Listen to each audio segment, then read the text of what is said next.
E já agradeço então de antemão aí o convite da Camila, da Mirza, pela Mantivelo.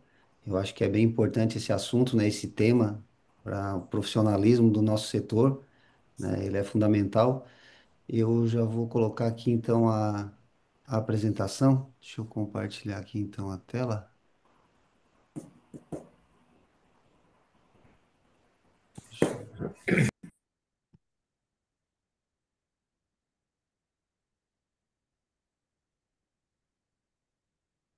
Só chamar aqui a tela.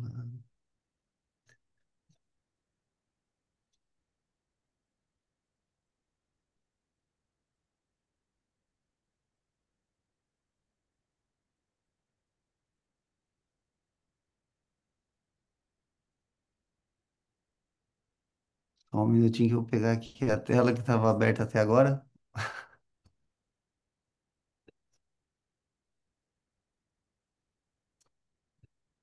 Aqui.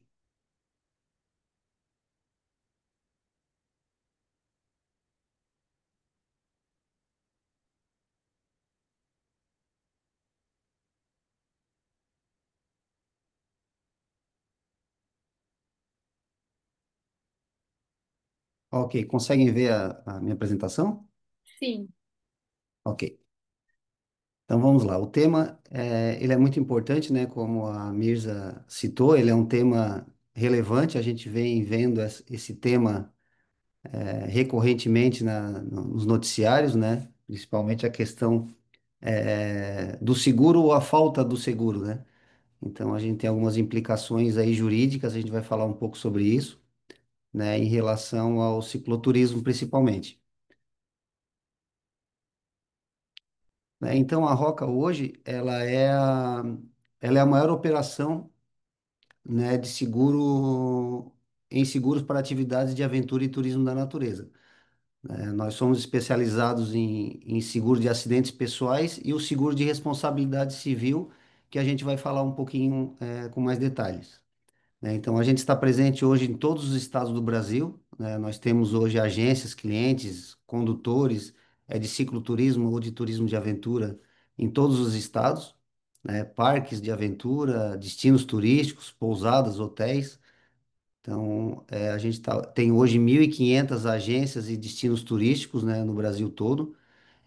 Nós seguramos em torno de 90 mil pessoas por mês, né, somente nesse nicho de turismo de natureza e turismo de aventura. E nós seguramos mais de 90 atividades diferentes, de mergulho a voo livre. Então, a gente hoje é a operação que mais assume o risco, né, dos esportes de aventura no Brasil.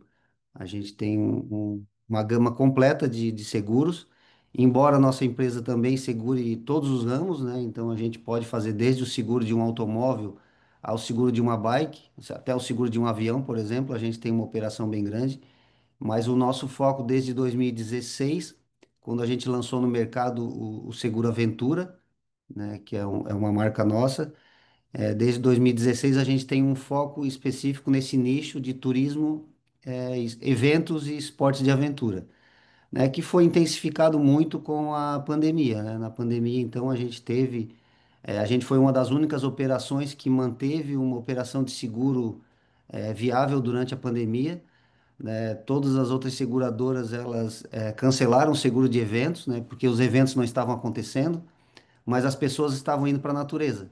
Então, esse nicho de ir para a natureza, ele foi segurado pela nossa empresa, durante a pandemia.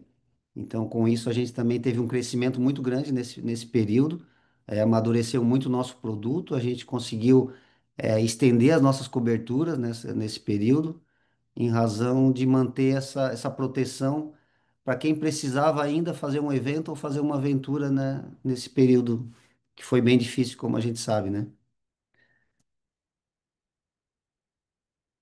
Deixa eu aqui.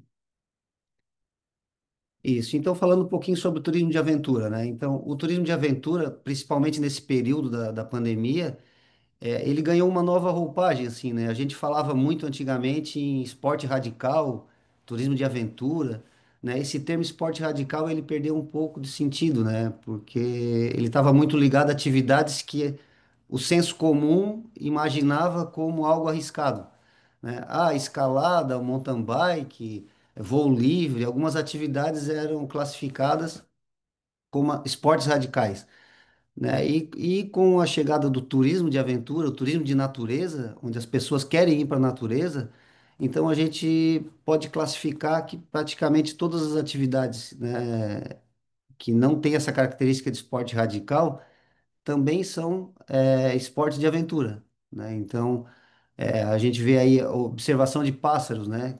Quando que se imaginava no passado que a observação de pássaro poderia ser um turismo ou um esporte de aventura, né?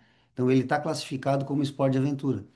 E aí a gente entra ali o bushcraft, hoje em dia, que se fala muito em vivência na natureza, né? Então o surf não era considerado um esporte de aventura, hoje ele é considerado um turismo de natureza importante, né? Então, mudou muito essa questão da percepção do que é um esporte de aventura, né? Então, nesse sentido, a gente tem uma cobertura completa, como eu falei, de mais de 90 tipos, né? Que a gente conseguiu classificar de alguma forma como atividades que possuem algum tipo de risco, né? Então, é importante ter essa percepção, né? Que as pessoas hoje, quando elas procuram uma atividade de natureza ou de esporte, elas têm a ciência e devem ter essa ciência, né, que existe algum tipo de risco, mas de forma alguma elas estão comprando esse risco, né?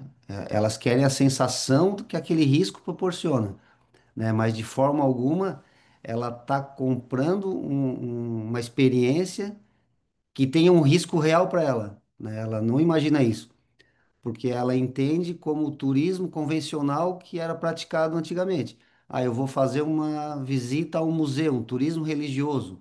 Não vou imaginar que eu vou ter um acidente nessa situação, né? Isso não faz parte do meu imaginário.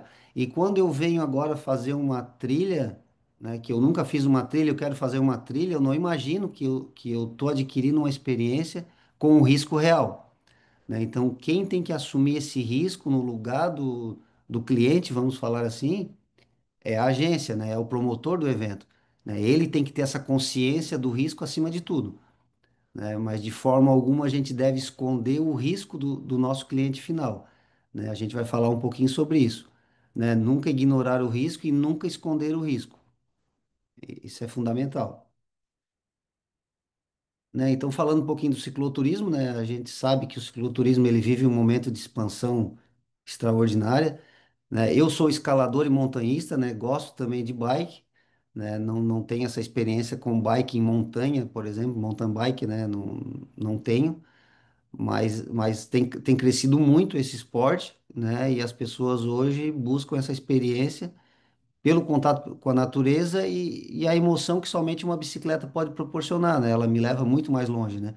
Então, o cicloturismo, como vocês sabem, ele tem atraído milhares de pessoas, né? Aqui em Florianópolis, onde a gente tem a empresa, né? A gente tem uma carteira grande de clientes que buscam cicloturismo, né? Mountain bike, atividades com bike.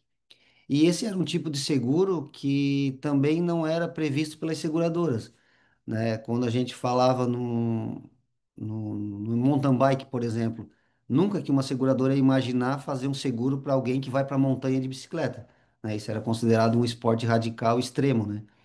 Então, hoje ele é uma atividade turística, né? E a gente considera como uma atividade importante na nossa carteira e a gente faz a questão de fazer essa segurança, né, para quem pratica, né? No entanto, a gente tem que ter a consciência de quando, o que que acontece quando algo sai fora do planejado, né? Então, eu planejei um cicloturismo, planejei uma atividade de bike. E se algo der errado, né?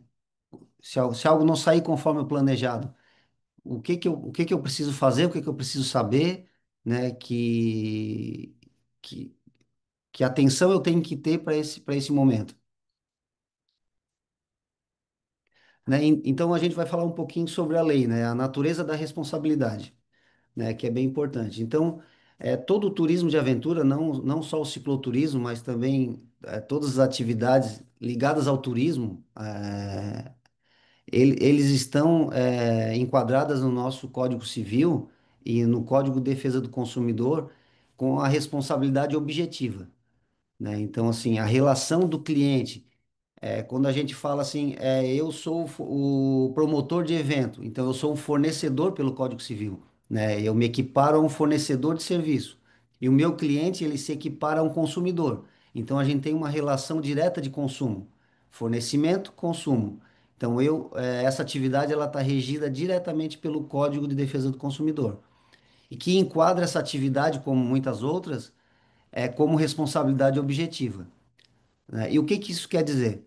Isso quer dizer que o fornecedor, então, o guia, a agência, o destino turístico, a pousada, o site de reserva, ele tem o dever de indenizar, independente da culpa, né? Então, isso é muito grave, porque independente da culpa, se eu promover uma atividade turística, e aí a gente tem uma discussão se ela é remunerada ou não, se faz diferença.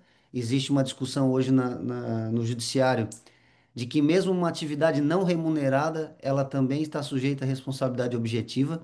Então, a gente já teve uma condenação, aqui em Santa Catarina, inclusive, de um pessoal que tem um sítio com cavalos e convidou um grupo de amigos, então, para ir lá passear o final de semana.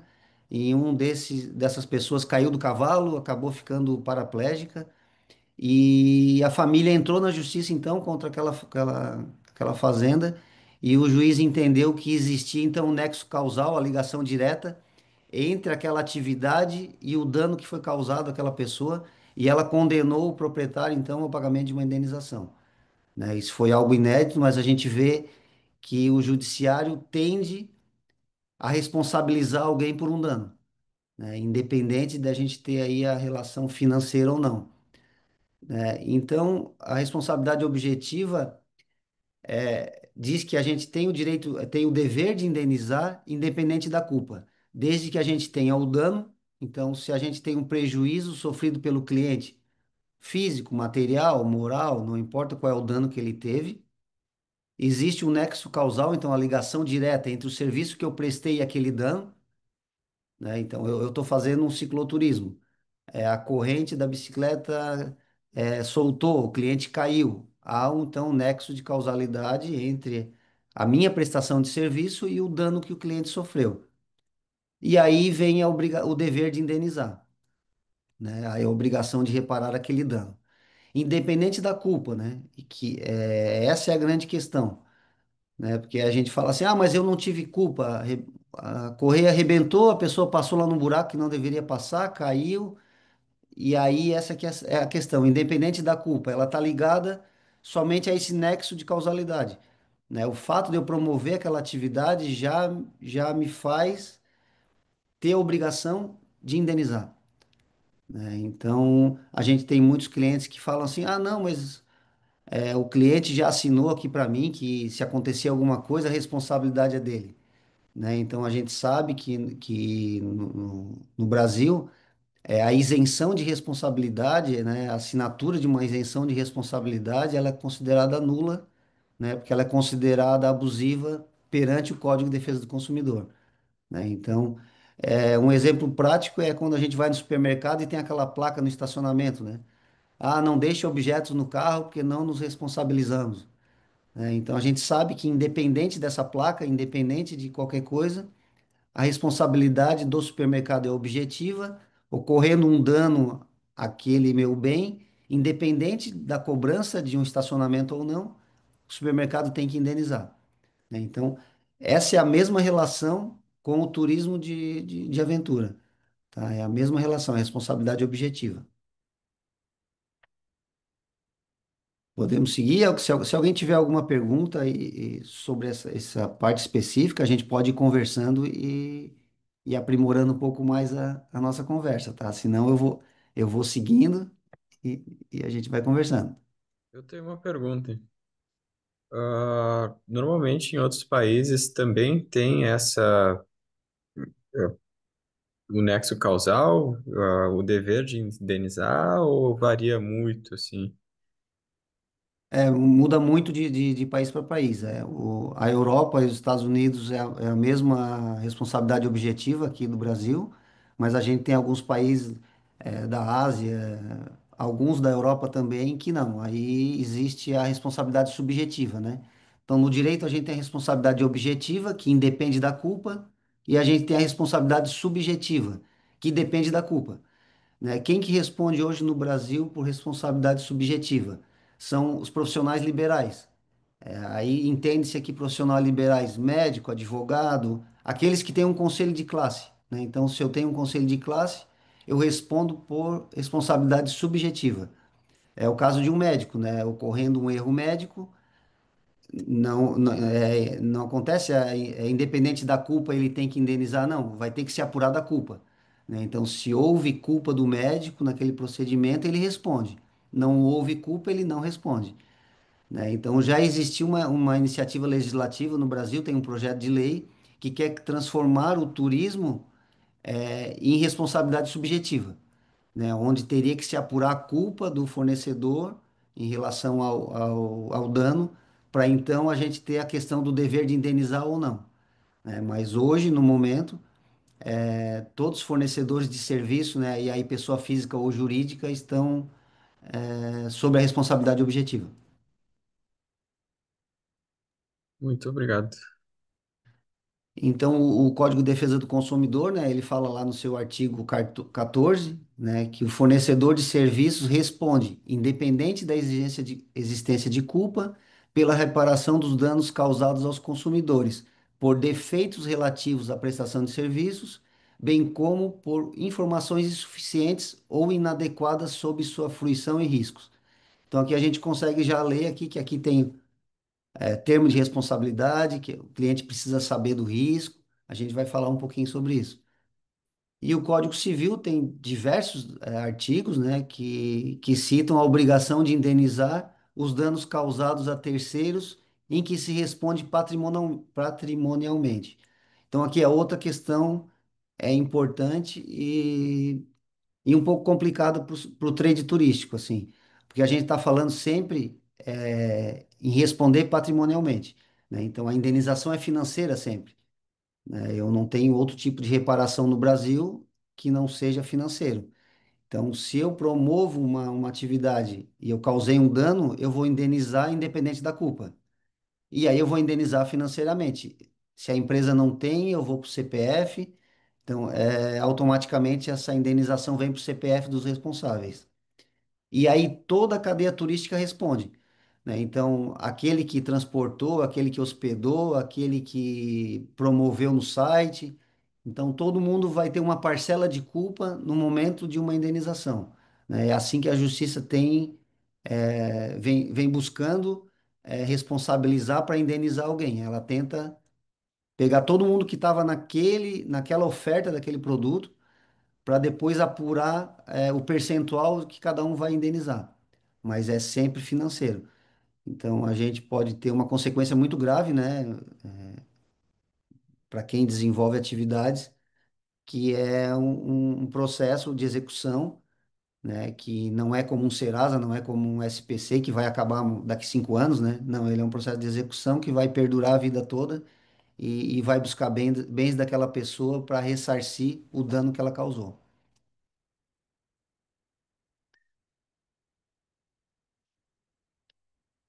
Então, a gente vai falar um pouquinho sobre o dever de cuidado, né? Pilares da prestação de um serviço seguro, né? Então, a responsabilidade é analisada com base em três deveres fundamentais. Primeiro, dever de informação, né? Então, comunicar de forma clara todos os riscos, dificuldades e condições do percurso. O que a gente sempre fala aqui na empresa, não ignore os riscos e não esconda os riscos. A gente já teve no passado, muitos clientes que contratavam o nosso seguro e falavam assim: olha, eu quero o seguro, eu me preocupo de não ter o seguro, mas eu não quero que os meus clientes saibam que eu tenho seguro.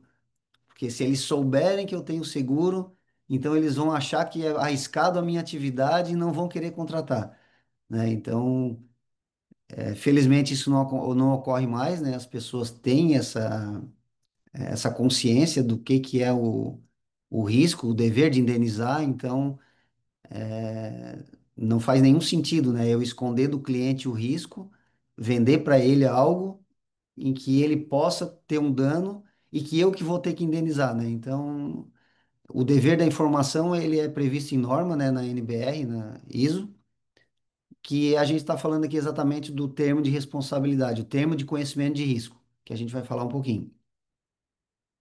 Dever de segurança, então a gente tem que oferecer equipamentos adequados, um roteiro seguro, guias qualificados e um seguro adequado para cada tipo de atividade que eu vou desenvolver, né? Eu vejo muito aí no Instagram o pessoal anunciando viagem para Chapada dos Veadeiros, uma semana nas principais cachoeiras e tal, e coloca ali incluído seguro ANTT, né? Então, o que que é o seguro ANTT? É um seguro rodoviário, que é um seguro obrigatório dos ônibus, das vans, né? Um seguro que eu tenho que, para licenciar o meu veículo, eu tenho que contratar aquele seguro, né? Então, ele é um seguro obrigatório que tem uma indenização mínima, que só paga a indenização em caso de culpa do motorista do ônibus. Então, se um ônibus que está se deslocando até a Chapada dos Veadeiros for atingido por outro veículo e aquela empresa de ônibus não teve culpa, não há nenhuma indenização, porque aí sim se apura a culpa, é um seguro de responsabilidade civil, que a gente vai falar depois, né? Não é um seguro de acidentes pessoais, né? E de qualquer forma, essa pessoa vai estar segurada, relativamente segurada no percurso até a atividade, mas a atividade em si, que aí é um risco real, né?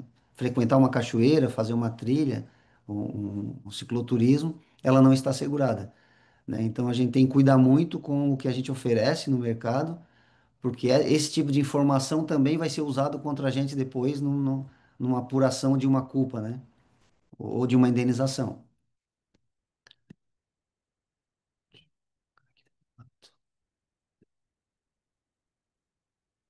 Tá, deixa eu-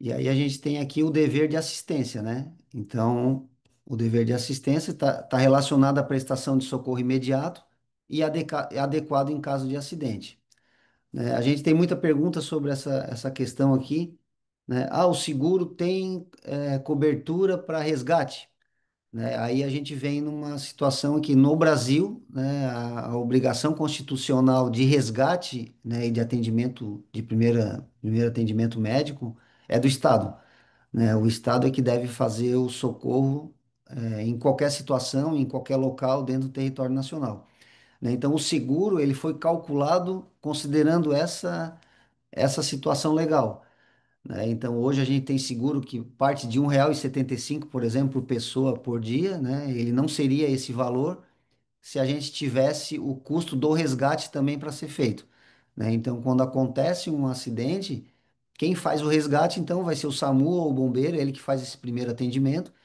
e o seguro, ele faz o reembolso das despesas médicas que aquela pessoa teve durante esse acidente, né? Então, quem está promovendo a atividade, né, o condutor de cicloturismo, ou a agência, ele tem que ter um planejamento, né, de como ele vai fazer a prestação desse socorro imediato, quem ele vai acionar, né? Então, tudo isso tem que ser mapeado num sistema de gestão de segurança, do local onde ele está realizando essa atividade, né? Então, é muito importante que eu vou fazer uma atividade na Chapada dos Veadeiros, identificar qual é o hospital mais próximo, para quem eu vou ligar em caso de um socorro imediato. Tudo isso precisa ser mapeado, né, por quem está promovendo a atividade, né? O cliente, no momento de crise, ele não vai ter essa condição, né? E quem está promovendo a atividade tem essa obrigação, então, de prestar essa primeira assistência. A gente atende muito o Monte Roraima, né? Então, o Monte Roraima fica lá na divisa com a Venezuela, e uma grande parte dele é na Venezuela. Então, a Venezuela é um país que tem restrição de seguro, né? Muitas seguradoras não fazem nenhum tipo de seguro na Venezuela, em razão de ser um país que tem restrição dos Estados Unidos, e a maioria das seguradoras que fazem seguro internacional são as seguradoras americanas. Então, essa é uma condição especial de quem vai para a Venezuela, por exemplo, Monte Roraima, né? O agente que está fazendo esse passeio, ele tem que pensar em como fazer um resgate de alguém lá naquela região, qual atendimento médico ele vai dar, porque é uma situação bem crítica, a gente tem acompanhado. Não existe atendimento médico naquela região. A pessoa tem que ser removida até o Brasil para poder fazer o atendimento médico adequado e o seguro também só faz essa cobertura no território brasileiro. Mas só uma curiosidade que acontece na Venezuela. Vou passar aqui adiante. Everton, uma Oi. questão. Se a gente quiser incluir em algum seguro o resgate dentro do Brasil, é possível. Você falou que a obrigação é do Estado, mas se a gente quiser ter essa alternativa de um resgate privado, é possível? No Brasil hoje não existe a contratação de seguro privado, nem o seguro, nem serviços de resgate, né? Existe uma empresa internacional chamada Global Rescue, que faz venda de seguro para. É um seguro específico para resgate, que atende qualquer local do mundo, aí ele atende o Brasil também, mas ele tem um custo de US$ 538, a última cotação que a gente fez, US$ 538 por 7 dias. Né? Então é um custo elevado para o padrão do brasileiro, né? Então muito Sim. poucas pessoas contrataram esse tipo de seguro, porque vai custar aí quase R$ 3.000, né? Para 7 dias de atividade. Então E dentro poucas do empresas Brasil, também, né? exato. Obrigada. E aí quais são as ferramentas de proteção jurídica, então, né? Que a gente pode dispor para a gente ter uma atividade, uma promoção de uma experiência com mais segurança. Né? E aí a gente está falando aqui de segurança tanto do cliente, né, do consumidor final, e de quem está promovendo a atividade, então, o fornecedor. Né? Então é muito importante, está previsto na ISO, né, o termo de reconhecimento de risco. Né? Então esse documento é a sua principal prova de que o dever de informação foi cumprido. Né? Então a gente precisa de alguma forma informar aquele cliente dos riscos da minha atividade. Então, eu preciso mapear a minha atividade, entender quais são os riscos, identificar eles, e eu tenho que expor isso ao meu cliente. Olha, se eu for, a gente fazendo essa atividade, você tem um risco de queda, tem um risco de atropelamento, todos os riscos envolvidos eu vou mapear e eu tenho que informar isso para o meu cliente. E aí existe no judiciário. Isso é solicitado no judiciário quando acontece um acidente, tá? Quando envolve uma agência, um fornecedor e um cliente, é a primeira pergunta que o juiz vai fazer. Você tinha consciência dos riscos dessa atividade? A pessoa vai, o que que o cliente vai dizer? Não, de forma alguma, eu não sabia de nada disso. Não, não sabia que era arriscado, senão eu não tinha nem ido. Eu só fui porque eu achava que era seguro, né? Então, nesse momento, quem promoveu a atividade vai precisar comprovar que ele foi esclarecido sim dos riscos, que ele tinha conhecimento do risco, né? Então, o que que esse documento faz? Ele comprova que o cliente foi avisado sobre os riscos da atividade. Ele demonstra que o cliente estava consciente daquele risco e quis participar voluntariamente, né? Aí existe uma discussão no judiciário, né? Porque a norma também ela não é clara. A norma diz que o cliente deve assinar o termo de reconhecimento de risco. Mas aí precisa ser impresso, pode ser digital, pode ser uma placa. Então existe essa discussão no judiciário, né, de que a informação sendo comprovada que ela foi repassada ao cliente, ela é suficiente. Né? Isso a gente vê muito, por exemplo, na entrada de parque, né, o parque de Foz do Iguaçu. Antes de entrar no parque, eu tenho um momento lá que eles passam os vídeos do parque, lá fala dos riscos, né? Existe um momento de interação em que o promotor do evento está informando o participante dos riscos. Então, se eu consigo comprovar isso depois, não é necessário assinar um termo, de risco específico, né? Desde que eu consiga comprovar por testemunha ou pela situação, fática ali do meu procedimento, que eu sempre informo os riscos para os clientes. Né? Então, a gente já acompanhei um processo em que na entrada da cachoeira do atrativo que tinha uma cachoeira, existia uma placa. Tinha uma placa que falava dos riscos de afogamento, pedras escorregadias.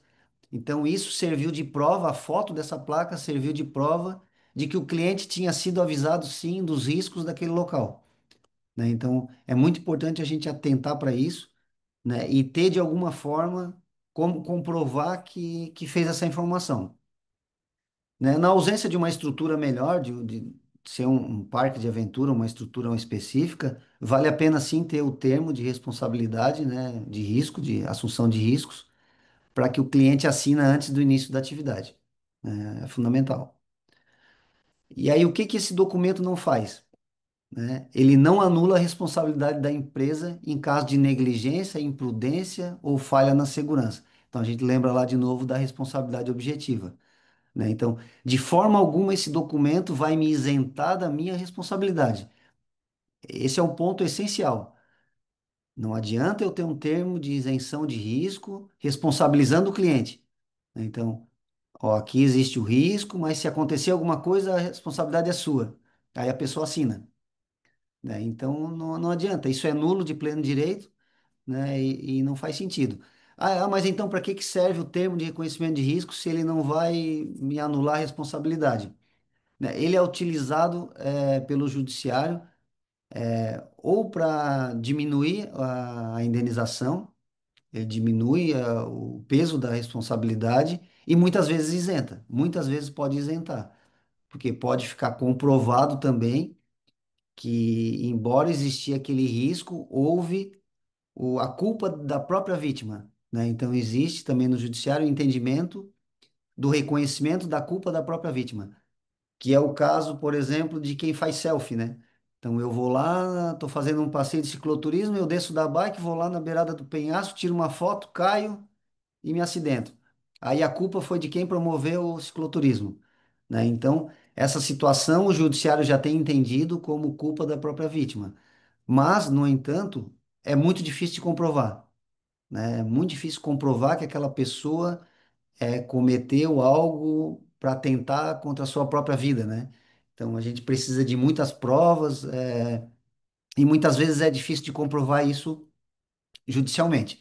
Mas é importante a gente saber que existe hoje esse entendimento da culpa da própria vítima.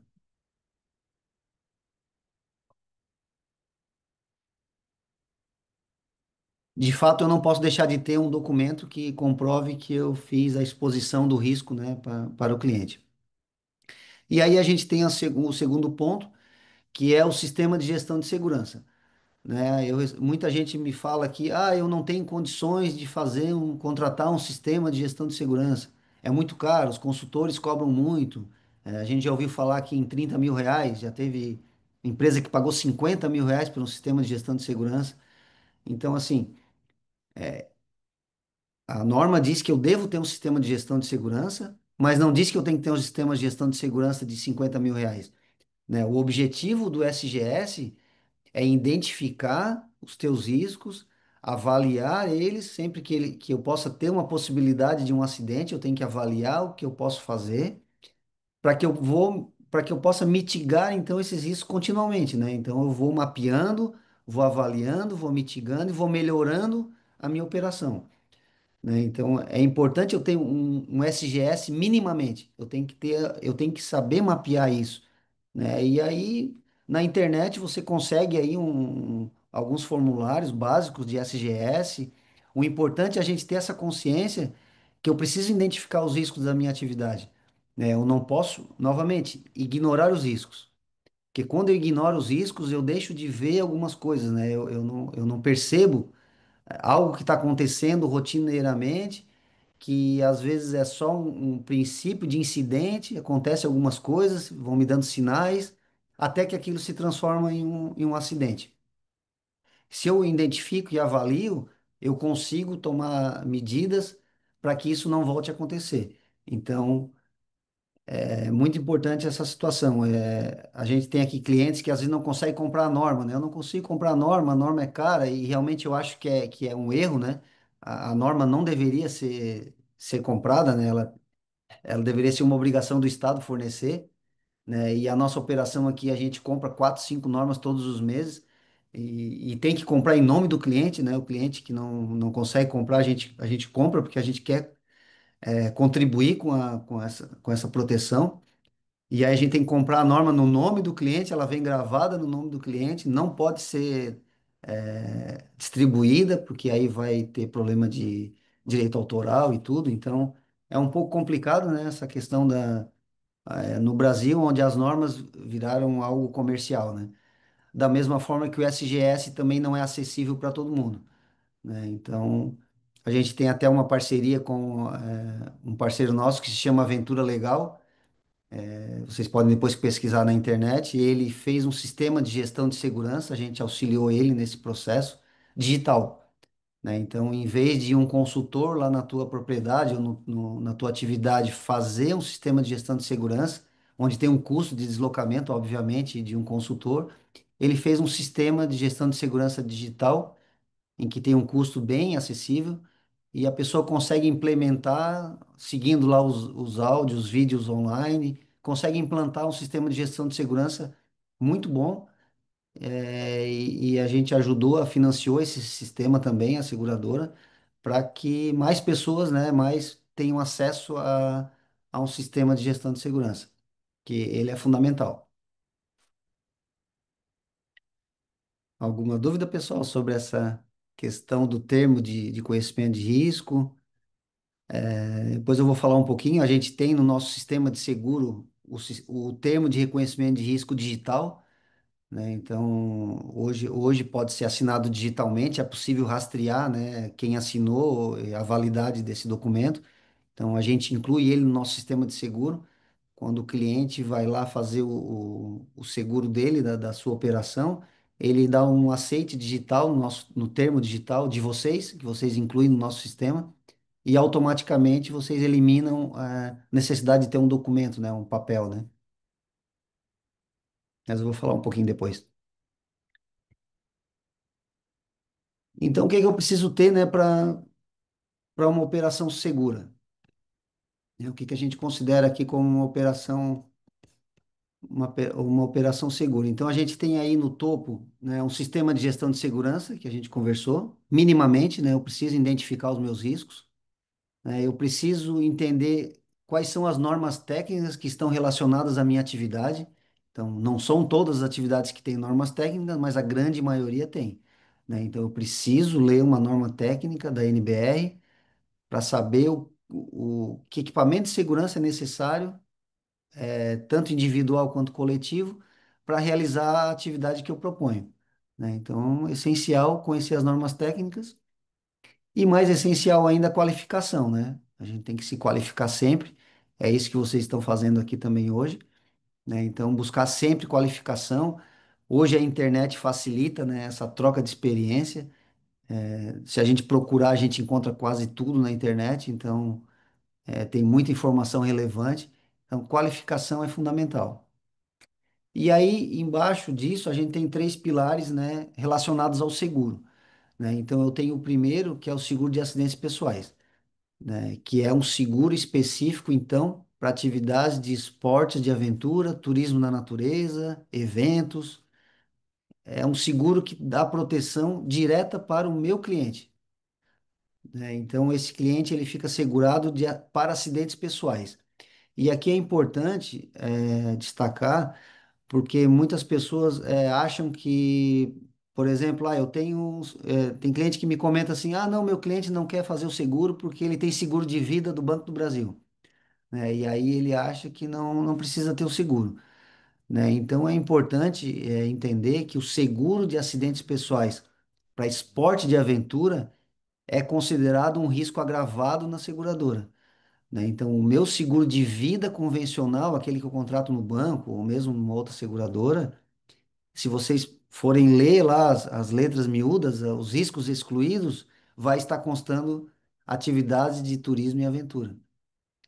Atividades que eu me exponho a um risco além do normal, né? Então, isso engloba também uma trilha, por exemplo. Se eu fazer uma trilha que ela não tem um nome, não é uma rua, né? Ela não está sinalizada. Eu vou fazer uma trilha, a seguradora entende que é um risco agravado. E aí o teu seguro de vida convencional não vai dar cobertura em atividades na natureza. Então esse seguro para esportes de aventura ele foi desenhado para assumir o risco nessa situação de turismo e aventura. Então é um seguro específico. Eu não posso contratar um seguro de acidentes pessoais qualquer que não tenha essa finalidade. Um outro seguro que a gente tem aqui, que a gente trabalha, que é um dos pilares, é o seguro de responsabilidade civil. Então, o que que esse seguro ele me garante? Então, o primeiro seguro é uma indenização direta ao cliente. O cliente se acidentou, ele recebe a indenização diretamente. E aí agora independe da culpa, né? Lembra que a gente falou da culpa? Ah, se eu tiver culpa ou não, eu tenho que indenizar ou não. Independente da culpa, você tem que indenizar. E aí é a mesma situação do seguro. Esse seguro de acidentes pessoais, ele vai indenizar o teu cliente, independente da tua culpa, né? É diferente de um seguro de automóvel, por exemplo. Ah, eu bebi, fui numa festa, saí à noite, me alcoolizei e bati num outro carro. Eu tenho uma culpa, a seguradora não vai pagar. O caso do acidente pessoal aqui, o seguro de acidente pessoal, a seguradora vai pagar independente da sua culpa. Então, eu tive culpa porque eu levei meus clientes com uma bicicleta que não tinha condição, eles quebrou, caíram, eu tenho culpa. No entanto, o seguro de acidentes pessoais para esportes de aventura não faz a análise da culpa. Ele vai pagar sempre independente da culpa. Então, além dele ser uma proteção para o cliente, ele é uma operação para o promotor do evento, né? Porque se o teu cliente for indenizado, dificilmente a gente não teve nenhum caso até agora, em 9 anos nessa operação, de um cliente que foi indenizado e também entrou na justiça, né? Dificilmente isso vai acontecer. Até porque se acontecer, o juiz vai entender que a indenização do seguro já é suficiente para reparar o dano que ele teve, né? Porque um dos objetivos do seguro é reparar o dano financeiro e não o enriquecimento, das pessoas. Então, tem gente que vai entrar na justiça, eu recebi 50 mil do seguro, mas na verdade eu acho que eu queria 200. Se ele entrar na justiça pedindo 200, o juiz vai dizer que os 50 que ele recebeu é suficiente, porque ele já tinha esse seguro contratado, ele já tinha essa consciência do seguro também, e aí a indenização é suficiente, né? Então, o primeiro seguro, ele segura o cliente e protege a minha operação. O segundo seguro aqui, que é o seguro de responsabilidade civil, aí ele é a proteção direta para o operador turístico, né? Então, esse aqui sim é um seguro que protege diretamente o condutor de cicloturismo, a agência, o hotel, a pousada. Por quê? Porque se alguém fizer uma reclamação, digamos que a pessoa foi, fazer uma atividade com vocês. E aí ela, sei lá, ela por algum motivo ela não ficou contente, ou por um erro, né? Pode acontecer um erro, você agendou para ele para o dia 5 de outubro. Aí a pessoa sai de São Paulo, vai até Brasília, chega em Brasília no dia 5 e a atividade não era dia 5, era dia 10. O que que a pessoa vai fazer? Vai processar vocês com certeza, né? Porque ela perdeu um voo, perdeu umas férias que ela programou. Então, quando ela procurar o judiciário para processar a operação, a gente aciona o seguro de responsabilidade civil. Aí esse seguro ele vai pagar as custas com o advogado, vai fazer o acompanhamento do processo e se houver uma indenização em que o juiz condenar a operação de vocês, quem paga essa indenização é o seguro, né? Então ela dá uma proteção nessa hora judicial que normalmente custa muito caro, né? Só a contratação do advogado já é muito caro. E aí e aí tem uma proteção mais ampla, proteção para danos morais, acordo extrajudicial. Então a gente já teve casos aqui em que a pessoa não gostou da atividade ou não gostou do guia e aí ela ameaçou que ia entrar na justiça porque se sentiu que acha que tem um dano moral naquela situação. Então ela acionou o cliente e ameaçou. Olha, eu vou entrar na justiça porque eu não gostei disso, disso, daquilo, ou vocês erraram no meu pacote, eu vou procurar a justiça. E aí houve uma ameaça. Quando há ameaça, a gente também pode acionar o seguro de responsabilidade civil, aonde tem chamado de sala de emergência com advogados que irão ligar para essa pessoa para saber entender qual é a reclamação dela, o que que motivou ela a fazer essa ameaça e vai tentar fazer um acordo com ela antes que vire uma ação judicial. Então, digamos, a pessoa quer, Ah, eu quero 50 mil. Aí a seguradora, se R$ 1.000 é suficiente, 5 mil é suficiente para você encerrar a reclamação. Aí a pessoa aceita, a seguradora paga e encerra um processo que poderia ser custoso para a própria seguradora, né? Então é importante esse tipo de proteção que vai dar um conforto maior para vocês, né? Acontece também dano moral reverso, né? Que é quando o cliente comete o dano moral contra a propriedade. Então ela vai num passeio, não gosta e começa a publicar nas redes sociais que tem defeito na prestação de serviço, não procurem essa agência.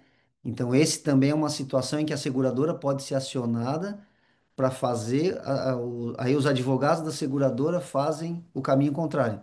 Então elas procuram a pessoa para cessar aquele dano à propriedade. Então é um seguro que tem diversas coberturas, né? A gente poderia passar uma noite aqui falando sobre ele. É um seguro que poucas pessoas conhecem, né? É um seguro bem interessante, voltado para o setor turístico, né? Então ele tem essa vocação turística, atende todo o setor e é um seguro que no nosso entender, ele complementa o seguro de acidentes pessoais, né? Eu quero ter uma proteção completa da minha operação. Seguro de acidentes pessoais e um seguro de responsabilidade civil, para que se tudo der errado, na justiça eu vou ter um apoio da seguradora, uma proteção. E aí a gente tem o terceiro pilar de seguro, que não é menos importante, que a gente até falou lá no início, que é o seguro de acidentes pessoais, né, no transporte de pessoas. Então, se eu transporto também pessoas até o local das atividades, eu preciso ter um seguro que faça a proteção, dessas pessoas. Porque eu não posso contar com o seguro da ANTT, lá, o seguro de transporte da ANTT, porque esse seguro da ANTT é um seguro de responsabilidade civil da empresa de ônibus, né? É isso que significa aquele seguro ANTT. E como a gente conversou aqui, o seguro de responsabilidade civil protege a minha operação, ele não protege o meu cliente. Ele é para proteger a minha operação. Então, se a empresa de transporte de ônibus não teve culpa nenhuma na situação, vocês vão ter um cliente acidentado dentro de um ônibus em que vocês vão ser os responsáveis, porque vocês é que promoveram a viagem como um todo, sabe? O deslocamento do cliente até o local das atividades. Então, a empresa cessa a responsabilidade dela e passa a ser uma responsabilidade de vocês. E aí isso pode acontecer, o ônibus freou e aí a pessoa caiu lá dentro do ônibus, não pode não ser responsabilidade do ônibus. Um outro carro bateu no ônibus, né? Pode acontecer diversas situações em que não é culpa da empresa de ônibus. E aí vai ser culpa do agente turístico que vendeu aquele passeio turístico incluído o transporte. Então é importante ter esse cuidado. No nosso caso aqui, o nosso seguro, a gente tem a opção na contratação do seguro de acidentes pessoais, incluir também a proteção para transporte. E aí ele custa 29 centavos a mais numa diária de seguro, digamos assim, e ele já vai fazer a proteção completa. Em ônibus, em carro particular, em van, em avião, em qualquer meio de transporte, ele vai estar segurado. Então, eu posso fazer um, um pacote turístico que inclui, inclusive, viagem de avião. Esse seguro já vai estar cobrindo todo esse trajeto de avião e mais o passeio.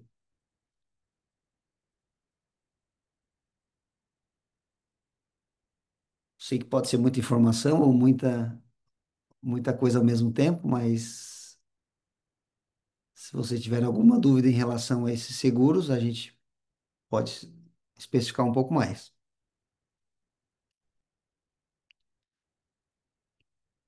Então, vou passar aqui. Então, o profissionalismo é a melhor proteção, né? Então, a gente tem falado isso muito nas palestras que a gente faz para os nossos clientes, né? Investir em gestão de riscos e seguros não é um custo, é um investimento, né? É um investimento na sustentabilidade do seu negócio, né? Não adianta você fazer negócio, vender passeios e acontecer um acidente fatal, ele vai com certeza fechar a operação de qualquer empresa. A gente teve um destino turístico aqui em São Paulo, no interior de São Paulo, que teve 4 mortes acidental em um único evento, né? Então, numa cachoeira, um destino que tem cachoeira, 4 pessoas morreram afogadas no mesmo evento, naquelas trombas d'água, né, que eles chamam. Né, aconteceu essa tragédia, né, a indenização seria altíssima, a propriedade não teria condição de arcar com essa indenização, né. Em 15 dias as famílias foram indenizadas, ninguém entrou na justiça, né, e eles continuaram com a operação deles, né, sem nenhum prejuízo financeiro, né. Então, é um respaldo muito grande para o negócio, não só para as famílias, né, mas para o próprio negócio, né. Então, eu posso dar continuidade no meu negócio, mesmo com uma tragédia, né. Infelizmente, a gente sabe que as vidas não podem ser reparadas, né, mas é importante contar com um apoio financeiro nessas horas, né. Então, isso deu conforto para as famílias. Tinham famílias muito carentes que não tinham condição de arcar com nenhum custo, né, relacionado àquela situação. E o seguro agiu prontamente para reverter essa situação e dar um certo conforto. Então a gente fica bem feliz com isso e esse é um dos papéis do seguro, né? Proteger no caso de uma eventualidade. Confiança do seu cliente, né? Então a gente tem hoje, como eu falei lá no início, quem procura atividades de turismo e aventura, turismo de natureza, é um público diferente. Então é público que não estava acostumado com esse tipo de atividade, que hoje quer fazer. Então ele precisa ter confiança, né, no negócio, ele precisa saber que aquilo é seguro. E se acontecer isso, o que que acontece comigo, né? Se eu me acidentar? Então a pessoa quer saber hoje se tem seguro, quer saber quais são as consequências daquela atividade que eu escolhi fazer, né? Isso já é muito comum na Europa, nos Estados Unidos, né? No Japão nem se fala. Lá a penetração do seguro é de 98% da população, né? No Brasil, para vocês terem ideia, a gente tem 12% somente dos clientes que têm seguro de vida, né? Então, é uma cultura do seguro que ainda não existe, né? Que ela está crescendo. Mas para quem está promovendo um negócio, ele é fundamental, né? Passar essa confiança para o cliente, né? E que você fez tudo que foi possível para que aquela atividade aconteça da melhor forma, mas se acontecer algo inesperado, né? Você também pensou nisso, né? Você também tem uma proteção que pode ser acionada. Qualificação do destino, né? Então a gente fala muito isso. Aqui no Vale Europeu, em Timbó, né? Blumenau, aquela região ali que tem o cicloturismo do Vale Europeu, isso é muito importante. Muitos turistas europeus, né, procuram aquela região ali, turistas estrangeiros, e eles perguntam isso, né? A primeira pergunta de um turista estrangeiro, se tem seguro. Porque é um hábito para ele, né? Ele não faz uma atividade na Europa, nos Estados Unidos, sem o seguro. O seguro lá é obrigatório, né? Aqui não é obrigatório. No entanto, ele não é menos importante. O que que acontece no Brasil? Nesse sentido, o legislador ele foi até inteligente, assim, porque em vez de fazer o seguro ser obrigatório, ele disse que o seguro é opcional, né? Isso que está na legislação hoje. O seguro é opcional para atividades de turismo e aventura. No entanto, ele foi lá no Código de Defesa do Consumidor e no Código Civil e obrigou a indenização, né? Então, imagina se fosse obrigatório. Ah, eu não fiz o seguro que era obrigatório. Eu vou ganhar o quê? Uma multa, quem sabe? Por não ter feito o seguro que era obrigatório? Agora, não sendo obrigatório, qual é a minha penalidade? Indenizar. Então, o legislador pensou nisso. Alguém tem que indenizar, não vai ser o Estado, né? Não é o Estado que vai arcar com os custos de indenização de alguém que está promovendo uma atividade comercial, por exemplo. Então, ele deixou na legislação a previsão de indenização, mesmo sem culpa, independente da culpa. Então, a nossa legislação, ela é muito mais, ela penaliza muito mais o promotor de evento do que uma legislação do exterior que obriga a contratação de seguro. A qualificação do destino, como eu falei, né? Como eu falei, as pessoas sabem que vindo no Vale Europeu, em Blumenau, eu vou ter uma atividade com qualificação e que tem seguro, né? Então isso começa a virar uma marca da região, né? As pessoas começam a reconhecer aquele destino como um destino seguro. E isso tem um papel fundamental aqui no Vale Europeu, porque ele não sobrecarrega o sistema de saúde, né? Então, quando acontece um acidente de bike, normalmente eu vou, o primeiro atendimento até vou numa emergência, né? local, mas no segundo momento, ou já no primeiro momento, eu já procuro uma clínica especializada em fratura, né? Eu já vou procurar um atendimento especializado, que é pago pelo seguro, né? Então, o seguro contribui para que o sistema de saúde local não fique sobrecarregado, né? E isso é importante para muitos municípios, né? Não sobrecarregar o seu sistema, de saúde local. E aí isso reflete, né, na qualidade e segurança do cicloturismo no Brasil, né? Então, é importante que quanto mais atividades seguradas, que tenham essa questão da gestão do risco bem mapeada, ocorram e que a gente consiga disseminar essa cultura para que o cicloturismo, né, que a gente está falando aqui especificamente, seja reconhecido, né, fora do Brasil como uma atividade importante e sustentável e segura.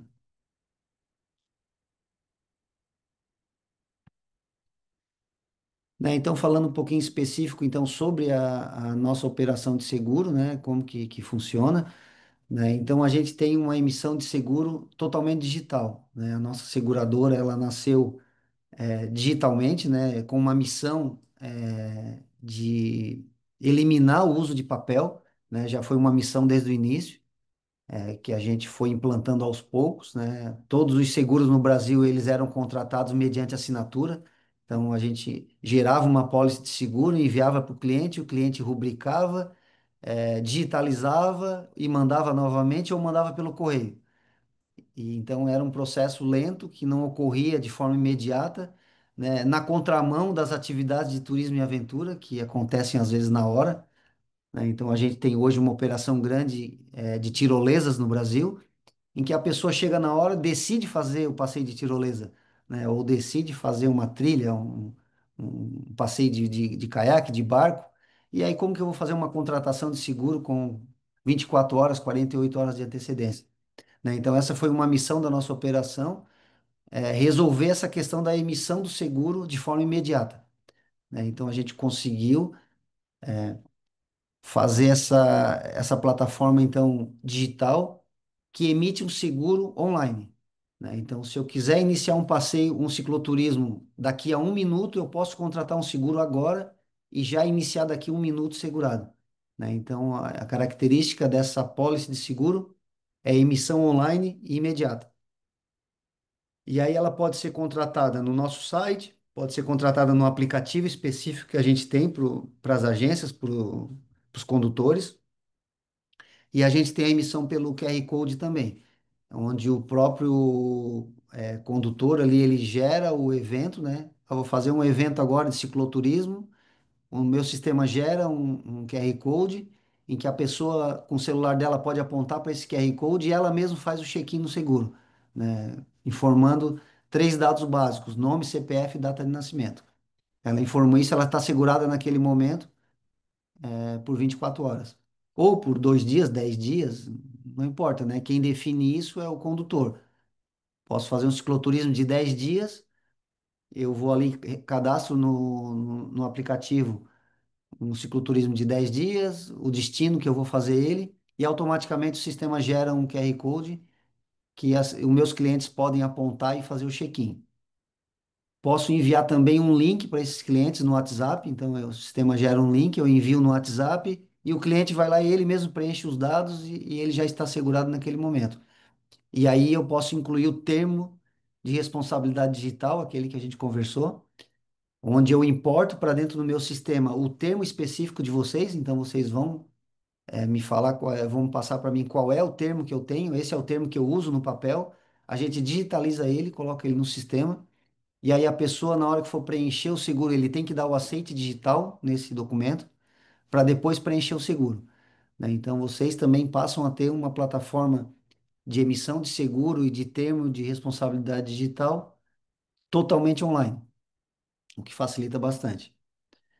O nosso sistema tem a opção de integração com sites de reserva, né? Então os principais sites de reservas do Brasil, como Maimento, Paytour, Retrilhar, onde eu coloco lá a minha experiência à venda, né? Eu coloco meu passeio de cicloturismo à venda nesses sites, eles se integram com o meu sistema de seguro. Então aí ele é transparente, né? A pessoa vai lá, compra um passeio, automaticamente está vinculado àquela contratação à emissão de um seguro. Então, isso facilita bastante, né, o operacional de vocês, para quem tem um volume maior, facilita bastante contar com um site de reservas. Em vez de desenvolver um site próprio, né, que às vezes tem um custo um pouco alto, eu contrato um site de reserva, coloco a minha experiência lá, integro com o seguro e tenho já tudo na mesma plataforma. Independente desse site de reserva, o nosso sistema também ele funciona independente, né? Tanto no aplicativo quanto no site. Todos têm uma área de login e gestão desse seguro, onde você vai ter toda a gestão ali dos eventos que você fez, das pessoas que estão seguradas, envio de e-mail para eles. O sistema envia um e-mail que ele está segurado naquele evento, né? Cada cliente segurado ele recebe também o número da sorte em que ele concorre no final do mês a um prêmio de R$ 1.300 pela loteria. Então todo mês a gente tem um cliente que é sorteado. A gente teve um agora em São Bento do Sapucaí, lá na Paiol Grande, né? A gente teve um aluno lá que participou e ganhou esse prêmio de R$ 1.300. Ficou feliz da vida, imagina, né? Vai lá, participa de um evento, ainda recebe um prêmio.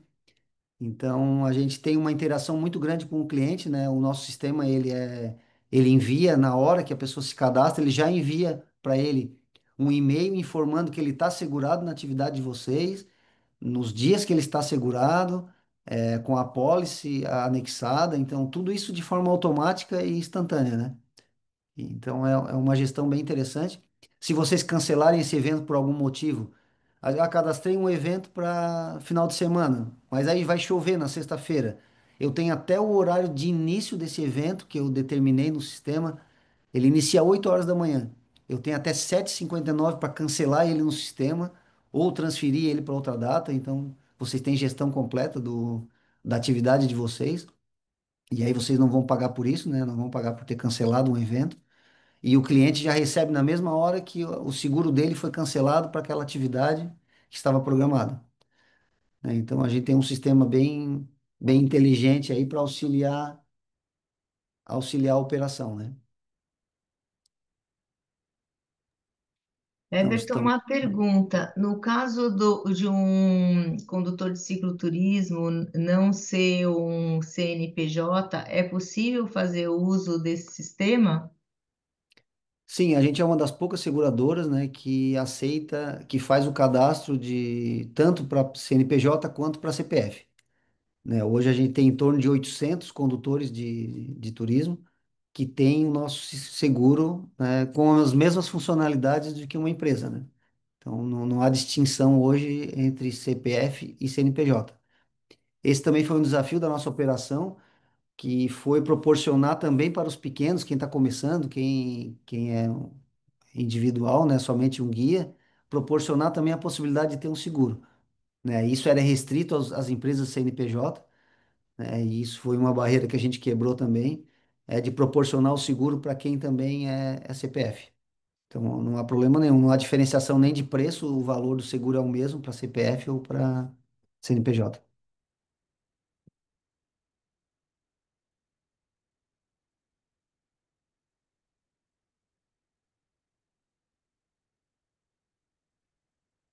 Então é isso, gente. Assim, eu não sei se eu falei muito rápido, mas se o tempo está dentro do esperado, mas é um assunto que tem muita informação, né? A gente poderia ficar falando muito tempo sobre cada tipo de seguro desse ou funcionalidades do sistema, mas a ideia não é essa, é mostrar um panorama geral, né? E deixar esse recado para vocês, né? Que, como eu falei desde o início, né? O risco não é uma escolha, né? O risco é uma escolha, na verdade, mas ele nunca é um destino, né? O pessoal nunca vai procurar um passeio, né, pelo risco, né? Ele escolhe aquele risco, ele tem que saber que ele está exposto àquele risco, ele tem que ter essa consciência, mas quem tem que assumir esse risco pelo cliente é a operação, é quem está promovendo esse evento, né? A gente não pode transferir para o cliente o risco, né? Ele tem que ter somente essa sensação, de participar de uma atividade que no imaginário popular tem risco, mas ele não pode ter esse risco, né? A gente tem que mitigar isso de todas as formas e a gente sabe que o risco a gente pode mitigar, mas a gente nunca vai conseguir evitar ele 100%, né? Então o seguro tem essa função, né? Se tudo deu errado, a gente ainda tem um seguro, né, para fazer um respaldo para a operação de vocês. Então, esse é o nosso objetivo. A gente trabalha muito em prevenção, em incentivo de uso de norma, patrocina sistemas de gestão de segurança com o objetivo de reduzir o número de acidentes no Brasil. A gente tem um número alto de acidentes hoje, né, principalmente envolvendo quadriciclo, bicicleta também, mas muito afogamento, né, tem ocorrido muito na época do verão. E agora aconteceu com balão também, né? A gente tem uma operação grande de balão e que, infelizmente, dois acidentes seguidos que aconteceram no Brasil estavam sem seguro, né?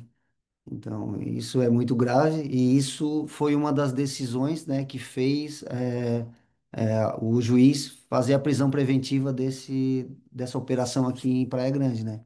O piloto foi preso, infelizmente, porque ele não tinha ele não monitorou de nenhuma forma aquele risco ali e não tinha um seguro também, né? Então, realmente foi uma tragédia, uma fatalidade, é óbvio, né? Mas a gente não pode esperar que as coisas aconteçam, né? Ou pensar que nada pode acontecer comigo, né? A gente tem muito isso no Brasil, né? Não, comigo não acontece, né? Então, e aí a gente também tem que evitar a questão de correria, né? Esse cliente que aconteceu esse acidente, ele conversou comigo um tempo atrás e ele disse que ele não contrataria seguro porque nunca aconteceu nada, né? Nunca aconteceu nada com ele já está há tantos anos, nunca aconteceu, até que venha acontecer, né? Então, infelizmente, as pessoas às vezes têm que aprender assim, mas não deveria ser assim, né? Então a gente tenta fazer esse tipo de evento, promover o seguro, não como uma a ideia de vender seguro, né? Não é isso, né? A gente não quer só vender seguro, né? Porque se a gente vender só seguro e pregar que pode acontecer acidente porque tem seguro, né? Nem o seguro vai ser sustentável um dia, né? Muito menos as atividades. Então, a ideia do seguro é proteger quando algo der errado, né? Não é para ser o padrão. E a gente recebe muito relato de clientes que relatam assim, depois que eu contratei o seguro, eu comecei a perceber mais a questão do risco, né? Eu fiquei mais atento, isso me chamou mais atenção, eu me senti mais seguro por isso. Eu comecei a pensar, né? Pensar no risco e na segurança. Então, é isso, pessoal. Agradeço aí o. Everton, tem duas perguntinhas aqui, não sei se você Claro. consegue, acho que é rápida. Uma é se é possível incluir os dois tipos de seguro, o seguro-aventura e o de responsabilidade civil, num pacote para o cliente ou se são contratações independentes. E a Sim, são segunda, que contratações. talvez você já possa Tá. responder junto, é sobre se há algum tipo de comissionamento de agências que comercializam o seguro. Tá. Então, o seguro de acidentes pessoais, ele é uma contratação feita para o cliente na ponta, né? Então, eu contrato ele para um dia, para 10 dias, para até 6 meses eu posso fazer uma contratação direta. Então, eu contrato para o meu cliente, né? O seguro de responsabilidade civil, ele é uma contratação para a agência ou para o condutor, né? Pessoa física. Ele faz uma contratação anual. Então, eu contrato um seguro que me protege durante o ano todo. É uma pólice anual, igual um seguro de carro. Eu contrato, estou segurado o ano todo. Acontecendo algo durante esse período que alguém me acionar na justiça, eu estou protegido. O cliente só vai estar protegido quando você inclui ele no sistema, né? Então a gente tem planos de R$ 1,75 até 5,57 é o valor mais alto, por dia, por pessoa. Então eu só vou pagar o que eu usar. Então essa é uma das vantagens do seguro diário, né? Então eu contratei, eu vou ter uma atividade com 10 pessoas esse mês. Eu vou pagar 10 vezes 5,57, por exemplo. Vou pagar R$ 57 de fatura de seguro. Então eu só pago pelo que eu contratar. Agora, já o seguro de responsabilidade civil, não, ele é igual um seguro de carro. Contrato para proteger a minha operação. Então, são contratações diferentes, né?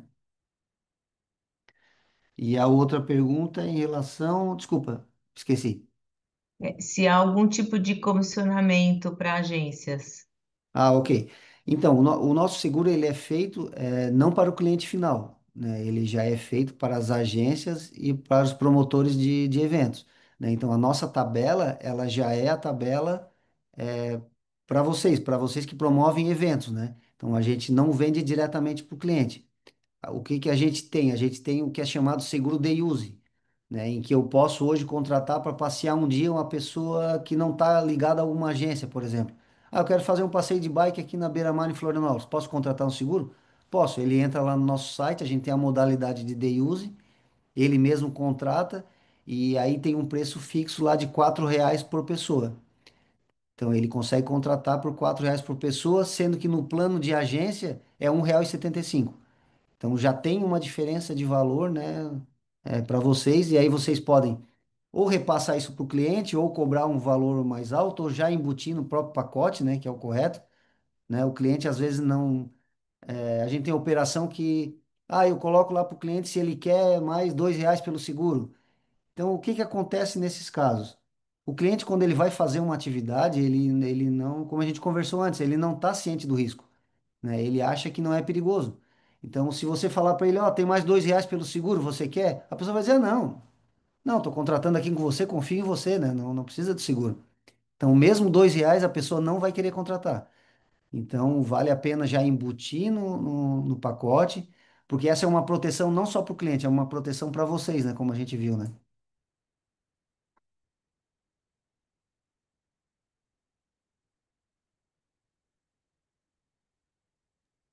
Zé Augusto, você quer falar? Isso. Boa noite, Everton, boa Boa noite, Misa. noite. Tudo bem?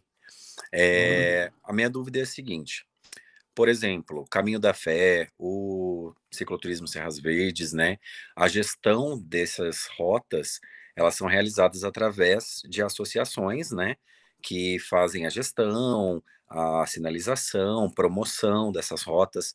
Essa responsabilidade jurídica, né, do dano, ela também se estende a essas associações que fazem essa gestão, ou é somente para os operadores, né, os guias que operam as rotas? Então, esse é o entendimento do judiciário, né? Que sim, que pode se estender, né? Então, depende da participação da associação neste roteiro, nessa experiência, ela pode, né, medidas as proporções, né, da sua responsabilidade, ela pode ser responsabilizada, né? O que que pode acontecer? Na hora que acontecer um acidente e a pessoa procurar o judiciário, por exemplo, pode ser que aquele guia independente que levou aquela pessoa não tenha condições financeiras de arcar com a indenização. E aí o judiciário vai buscar outra forma de indenização. E aí ele vai buscar quem está envolvido quem apresentou aquele roteiro, quem planejou, ou quem divulgou. Então, de alguma forma, pode sim sobrar uma parcela de indenização ou uma indenização total, né? Porque, como eu falei, o judiciário quer que alguém indenize, né? Não vai ser o Estado. Alguém vai ter que indenizar. Então, ele vai tentar encontrar um culpado naquela situação ali toda, e aí pode uma associação sim responder também por participar daquela experiência, né? Existe o risco, é.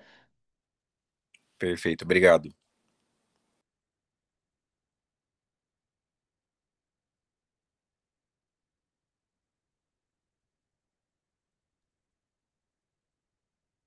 Eu acho que sim, se não tiver dúvida agora, depois, se vocês quiserem enviar as dúvidas, a gente compartilha com o Everton ou mandar direto para ele aí, que tem o contato da Roca Seguros.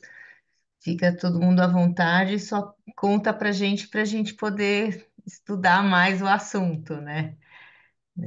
Se puder super agradecer, Everton, acho que a gente sai com bastante pergunta na cabeça também, né? Hum. E as próximas palestras vão ajudar. Você mencionou a gestão do seguro, aí tem a palestra também sobre o planejamento da atividade, né? Até para evitar os riscos. Acho que todo o processo tem que ser muito bem cuidado, né? A gente quer cada vez mais as pessoas se entreguem aí aos nossos produtos, eles precisam estar sempre melhorando, né? Sim. E o Não, seguro agradeço faz mesmo, parte. agradeço vocês pelo convite, né? Por estar aqui para contribuir. Então, o meu WhatsApp pessoal está aqui na tela, que se alguém quiser anotar, pode me chamar a hora que precisar, para informação, estou sempre à disposição. O nosso site ali também, na parte de perguntas e respostas, a gente tem muita informação também e ficamos à disposição. A gente tem uma equipe aqui também que está sempre à disposição, podem chamar ali no nosso WhatsApp aqui da empresa que o pessoal vai ajudar vocês. Verdade. Muito bom. Super obrigada. Obrigada a todo mundo, gente. E até a próxima, tá bom? Valeu, Tchau, pessoal. boa noite. Boa Boa noite, noite. Cami. Obrigada, boa noite. Obrigada, boa noite.